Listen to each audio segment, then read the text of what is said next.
ജില്ലാ കളക്ടറുടെ അധ്യക്ഷതയിൽ ടിപ്പർ ലോറി ഉടമകളുമായി സ്കൂൾ സമയത്തെക്കുറിച്ചുണ്ടായ ധാരണ പോലീസ് പാലിക്കുന്നില്ലെന്ന് ആരോപിച്ചും പോലീസ് റവന്യൂ ഉദ്യോഗസ്ഥരുടെ പീഡനം അവസാനിപ്പിക്കണമെന്ന് ആവശ്യപ്പെട്ടുമാണ് സംഘടന സമരം പ്രഖ്യാപിച്ചിരിക്കുന്നത്. Kerala tipper lorry tempo owners and staff ഫെഡറേഷൻ്റെ നേതൃത്വത്തിൽ ജില്ലയിൽ അനിശ്ചിതകാല സമരം പ്രഖ്യാപിച്ചിരിക്കുകയാണ്. സമരത്തിൻ്റെ ഭാഗമായിട്ട് കെട്ടിട നിർമ്മാണ സാമഗ്രികൾ കൊണ്ടുവരുന്ന എല്ലാ വാഹനങ്ങളും വഴിയിൽ തടയും.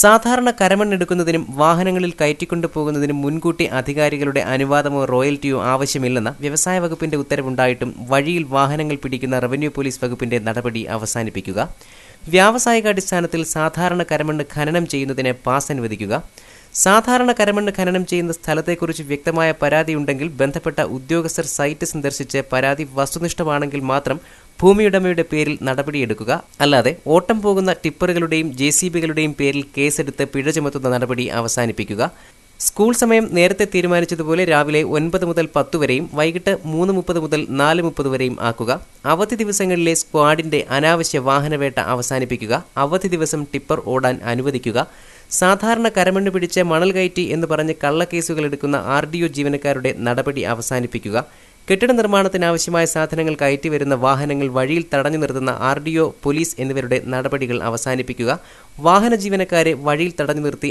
RC ബുക്ക് പിടിച്ചെടുക്കുന്ന പോലീസ് റവന്യൂ ഉദ്യോഗസ്ഥരുടെ നടപടി അവസാനിപ്പിക്കുക എന്നീ ആവശ്യങ്ങൾ ഉന്നയിച്ചാണ് സമരം പ്രഖ്യാപിച്ചിരിക്കുന്നത്. സംഘടനാ ജില്ലാ president moonlight Aliyar, secretary Oyoor Naseer, നിർമ്മാണ മേഖല ഏകോപന സമിതി കൺവീനർ വെള്ളിലഴികം പ്രസാദ് എന്നിവർ വാർത്താസമ്മേളനത്തിൽ പങ്കെടുത്തു. News bureau, Anchal.